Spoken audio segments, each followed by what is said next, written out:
First at noon, after 2 instances of anti-Semitism across South Florida, another Jewish temple is defaced with messages of hate, and this time it happened on Miami Beach. And this time the swastika and KKK signs were written on a banner at Temple Emanu-el on the beach. That's where we find CBS 4's Ted Scouten this afternoon. Ted?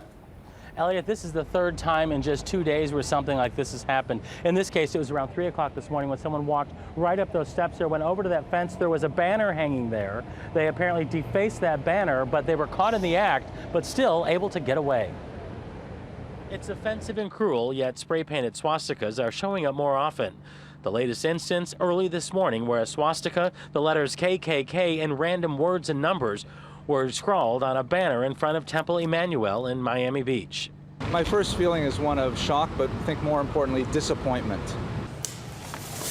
The message of hate is pulled down by mid-morning, but we're getting a pretty good picture of how this all happened. Watch on this surveillance video as a guy with a backpack approaches with something in his hand. He disappears behind a tree, and that's when we believe he began writing his message of hate.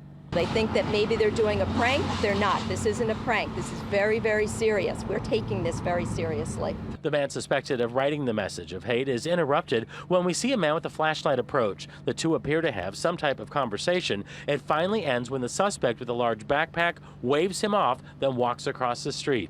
The rabbi here tells us they had another incident recently.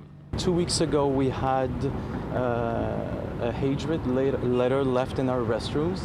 And unfortunately, the authorities didn't think it was too serious, but it's obviously something serious because this is what happens 2 weeks later in the front of the synagogue.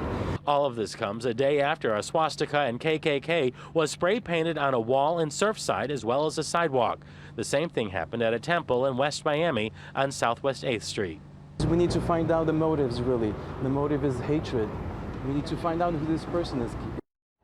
And the new police chief from Miami Beach was here on the scene. He refused to do an on-camera interview. However, he did say that he was looking into seeing if all these cases around South Florida over the past 2 days are connected. If you have any information that can help, give Miami-Dade Crime Stoppers a call. That number is 305-471-TIPS. Live in Miami Beach, Ted Scouten, CBS 4 News.